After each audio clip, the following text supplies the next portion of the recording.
الحمدللہ رب العالمین والعاقبۃ للمتقین والصلاة والسلام علی رسول الکریم۔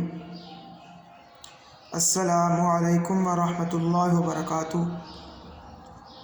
یہ میرا عزیز طلباء و طالبات، آج کا لیکچر نمبر 7، اس میں ہم اپنے سلیبس میں حدیث نمبر 2 جو ہے اس کا ترجمہ اور مختصر تشریح پڑھیں گے۔ جس طرح حدیث نمبر 2 آپ کے سامنے ہے، تو اس حدیث کو روایت کرنے والے حضرت انس رضی اللہ تعالی عنہ ہیں۔ عن انس رضی اللہ تعالی عنہ قال، حضرت انس رضی اللہ تعالی عنہ سے روایت ہے، آپ فرماتے ہیں قال رسول اللہ صلی اللہ علیہ وسلم، اللہ کے رسول صلی اللہ علیہ وسلم نے ارشاد فرمایا، لا یؤمن احدکم، تم میں سے کوئی مومن نہیں ہو سکتا، حتی اکون احب الیہ، یہاں تک کہ میں اس کے نزدیک سب سے زیادہ محبوب نہ ہو جاؤں، من والدہ، اس کے والد، و والدہ، اور اس کی اولاد، والناس اجمعین، تمام لوگوں سے بڑھ کر۔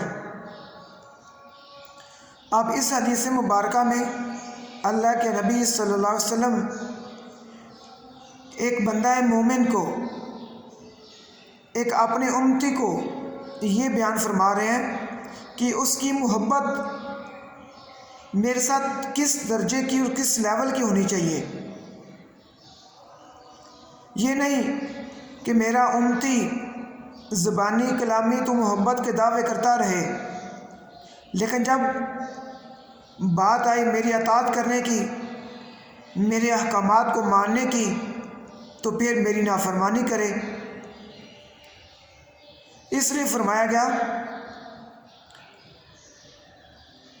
کہ تم میں سے کوئی بندہ، لا یؤمن احدکم حتی اکون احب الیہ،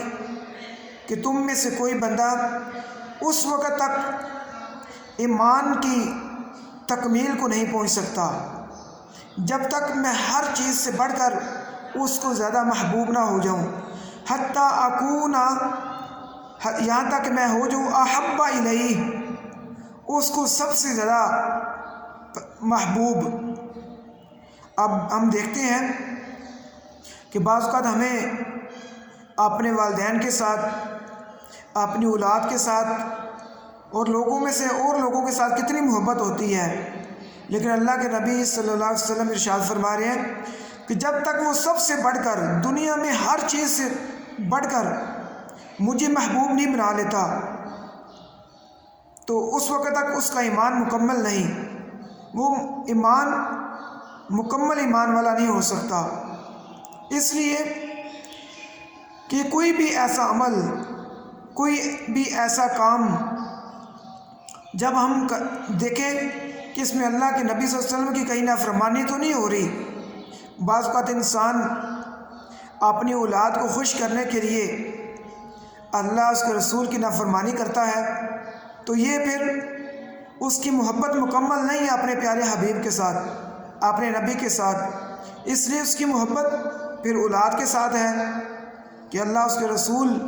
کی نافرمانی کرتے ہوئے وہ اپنی اولاد کی خواہشات کو وہ ترجیح دیتا ہے۔ اسی طرح اپنے والدین کی خواہشات کو اگر کوئی بندہ ترجیح دیتا ہے اللہ اس کے رسول صلی اللہ علیہ وسلم کی نافرمانی کرتے ہوئے، تو پھر وہ اپنے نبی صلی اللہ علیہ وسلم کو محبوب نہیں سمجھتا۔ اس لیے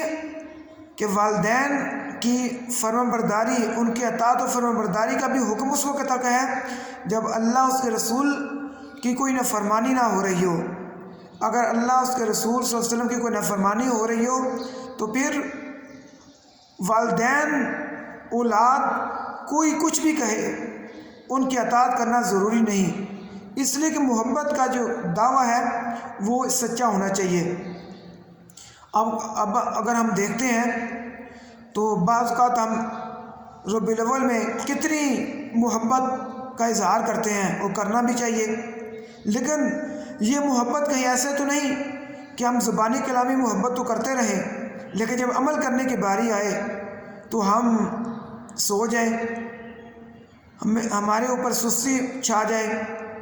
ہم کہیں کہ نہیں جی یہ عمل کرنا تو بڑا مشکل ہے۔ اگر عمل کرنا اپنے نبی صلی اللہ علیہ وسلم کی سیرت پر مشکل ہے تو یہ پھر سچی محبت نہیں، پھر یہ زبانی کلامی محبت کے دعوے ہیں۔ دیکھیں کتنے لوگ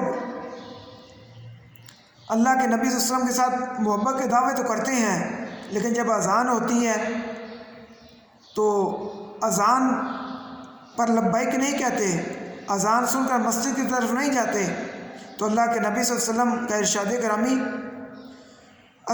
قرۃ عینی فی الصلاۃ، میری آنکھوں کی ٹھنڈک نماز میں ہے۔ اور اگر کوئی بندہ نماز نہیں پڑھتا لیکن یہ کہتا ہے کہ مجھے میرے پیارے نبی صلی اللہ علیہ وسلم سے بڑی محبت ہے، تو یہ محبت تو میرے خیال میں یہ محبت پھر جھوٹی ہے، یہ محبت کے زبانی کلامی دعوے ہیں، حقیقی محبت نہیں۔ آدمی جس کو محبوب بناتا ہے اس کی ہر ادا کو اپنانے کی،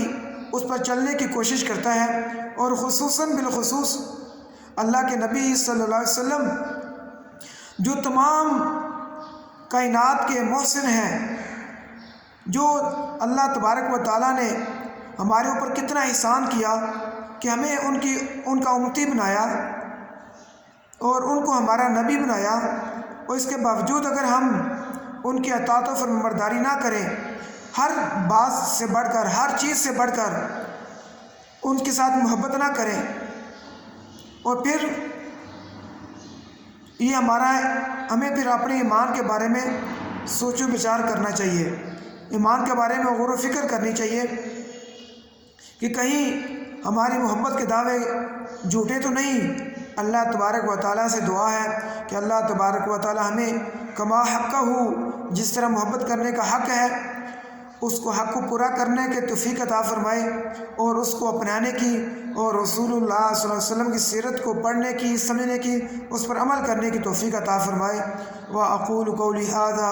أَسْتَغْفِرُ اللَّهَ لِي وَلَكُمْ وَلِسَائِرِ الْمُسْلِمِينَ۔